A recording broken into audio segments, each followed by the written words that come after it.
नमस्कार बच्चों, मैं BL चौधरी पुनः आप लोगों का हार्दिक स्वागत करता हूं। तो आइए आज हम कक्षा 12वीं के भौतिक शास्त्र विषय का एक महत्वपूर्ण टॉपिक वेब ऑप्टिक्स के अंतर्गत यंग के प्रयोग में प्राप्त व्यतिकरण फ्रिंज की चौड़ाई के लिए व्यंजक की स्थापना करते हैं। तो सर्वप्रथम हम यंग के प्रयोग पर एक दृष्टि डालते हैं। यंग के प्रयोग में एक वर्णीय प्रकाश स्रोत का उपयोग किया जाता है जिसे स्लिट एज से गुजारा जाता है। हाइगेंस के द्वितीयक तरीका सिद्धांत के अनुसार स्लिट एज एक तरंग स्रोत की तरह कार्य करता है और इसके आगे तरंग शीर्ष और गर्त के रूप में आगे बढ़ता है। आगे समान दूरी पर दो अन्य स्लिटें S1 और S2 होते हैं। ये भी द्वितीयक तरंगिका के स्रोत की तरह कार्य करते हैं और इससे तरंगें उत्सर्जित होती हैं जो शीर्ष और गर्त के रूप में आगे बढ़ते हैं। आगे एक पर्दा रखा हुआ है XY। इस पर्दे के विभिन्न बिंदुओं पर दोनों तरंगें परस्पर अध्यारोपित होती हैं। B0 एक ऐसा बिंदु है जिसकी दूरी S1 और S2 से समान है, अतः दोनों के मध्य पथांतर शून्य होगा और यहाँ पर दोनों तरंगें समान कला में पहुँचती हैं, अर्थात एक तरंग का शीर्ष दूसरे तरंग के शीर्ष से या एक तरंग का गर्त दूसरे तरंग के गर्त से अध्यारोपित होती हैं और यहाँ पर ब्राइट फिल्म बनाती है। इसके ऊपर और नीचे D1 और D1 डैश पर दोनों तरंगें विपरीत कला में पहुँचती हैं, अर्थात एक तरंग का शीर्ष दूसरे तरंग के गर्त से अध्यारोपित होती है। तो यहाँ पर डार्क फिल्म प्राप्त होते हैं। इसके पुनः दोनों ओर B1 और B1 डैश ब्राइट फिल्म बनते हैं और इस प्रकार से पर्दे पर व्यतिकरण प्रतिरूप प्राप्त होता है। यंग के प्रयोग का एक रेखा चित्र यहाँ पे पुनः दिखाया गया है। एस एक स्लिट है, इसके आगे दो अन्य स्लिटें S1 S2 समान दूरी पर हैं। इन दोनों स्लिटों का मध्य बिंदु O है, अतः OS1 बराबर OS2 और यदि दोनों स्लिटों के बीच की दूरियां D है तो ये दूरियां जो है D/2 होंगी। S से एक लंब डालते हैं SO1। O1 पर्दे पर एक बिंदु है जो कि पर्दे के केंद्र पर है और इसकी S1 S2 से समान दूरी पर है, अर्थात यहाँ पे तरंगें समान कला में पहुँचती हैं और ब्राइट फिल्म बनाती हैं। इस केंद्रीय दीप्त फ्रिंज से मान लीजिए x दूरी पर एक बिंदु P है और P पर किस प्रकार का फ्रिंज प्राप्त होगा, इसकी स्थिति को हम निर्धारित करने के लिए S1 से P को मिलाते हैं और S2 से P को मिलाते हैं।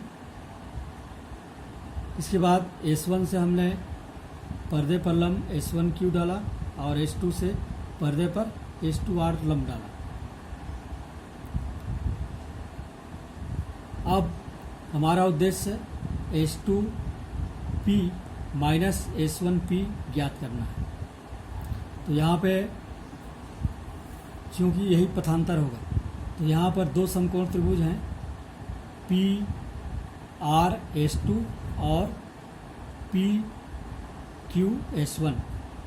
पाइथागोरस के प्रमेय से S1P square equal to S1Q square plus QP square. S1Q का मान कैपिटल D के बराबर है और PQ का मान O1P माइनस O1Q है। O1Q का मान आप देख रहे हैं OS1 है जो कि D/2 है और इस प्रकार से PQ का मान होगा X माइनस D/2। इसी प्रकार से PR का मान O1P प्लस RO1 का मान H2O के बराबर है जो कि D/2 है। अब इसमें RP बराबर O1P प्लस O1 R, इसलिए ये मान हो जाएगा पी आर बराबर X plus D by two. अब समकोण त्रिभुज पी क्यू एस वन में S one P square equal to S one Q square plus Q P square बराबर capital D square plus X minus D by two का square. इसी प्रकार से समकोण त्रिभुज पी आर एस टू में S two R square plus R P square, तो ये हो जाएगा capital D square plus X plus D by two का स्क्वायर।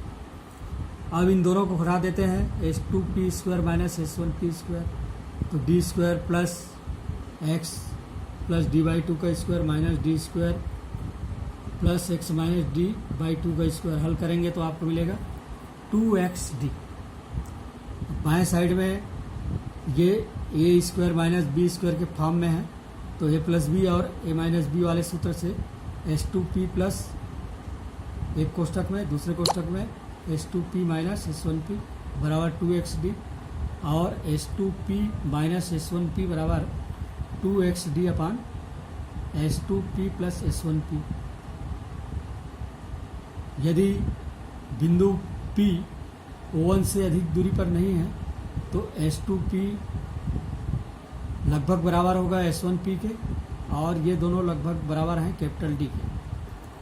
अतः पथांतर डेल्टा बराबर S2P माइनस S1P बराबर 2xd अपान 2d कैपिटल D बराबर होगा xd अपान कैपिटल D। अब दीप्त फ्रिंजों की स्थिति के लिए पथांतर का मान, पथांतर यहाँ पर एक्स डी अपान कैपिटल डी है, इसका मान लेमडा बाई टू का सम गुणक होना चाहिए।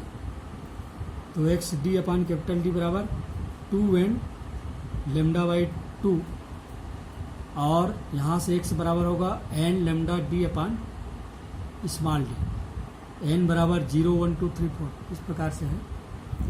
अदीप्त फ्रिंजें वहाँ पर प्राप्त होंगी जहाँ पर एक्स डी अपान कैपिटल डी अर्थात पथांतर का मान लेमडा बाई टू का विषम गुणक हो, मतलब एक्स डी अपान कैपिटल डी बराबर 2n minus one lambda by two, x बराबर 2n minus one lambda D upon small D. यहाँ n का मान 1 2 3 4 इस प्रकार से। फ्रिंज चौड़ाई, अब दो प्रकार की फ्रिंज यहाँ पे बनते हैं, अदीप्त फ्रिंज और दीप्त फ्रिंज। तो दो अदीप्त फ्रिंजों के बीच एक दीप्त फ्रिंज होता है, अतः और इसी प्रकार से दो दीप्त फ्रिंजों के बीच एक अदीप्त फ्रिंज होता है। तो सर्वप्रथम हम अदीप्त फ्रिंज की चौड़ाई ज्ञात करते हैं। इसके लिए बीटा, ये अदीप्त फ्रिंज की चौड़ाई है, मान लीजिए x1 प्लस 1 और xn, मान लीजिए दो क्रमागत दीप्त फ्रिंज है, तो इनके मान हो गए n plus 1 lambda by lambda D upon D minus n lambda D upon D. हल करेंगे तो lambda D upon small D, ये अदीप्त फ्रिंज की चौड़ाई प्राप्त हो गई। इसी प्रकार से दो अदीप्त फ्रिंजों के बीच में चूंकि एक दीप्त फ्रिंज है, मान लीजिए जो क्रमागत अदीप्त फ्रिंज है एक्स एन डैश और X N plus one dash, और फ्रिंज चौड़ाई है मान लीजिए दीप्त फ्रिंज की चौड़ाई बीटा डैश, तो बीटा डैश बराबर X dash N plus one minus X N dash. अब इस सूत्र में एन प्लस वन रखेंगे, इसके लिए 2n plus one minus one lambda D upon D minus 2n minus one lambda D upon D. इसको यदि हल करते हैं तो हमें प्राप्त होगा lambda D upon small D, और ये दीप्त फ्रिंज है। और इस प्रकार हम देखते हैं कि बीटा बराबर बीटा डैश, अर्थात जितनी अदीप्त फ्रिंज की चौड़ाई है उतनी ही दीप्त फ्रिंज की चौड़ाई है। धन्यवाद।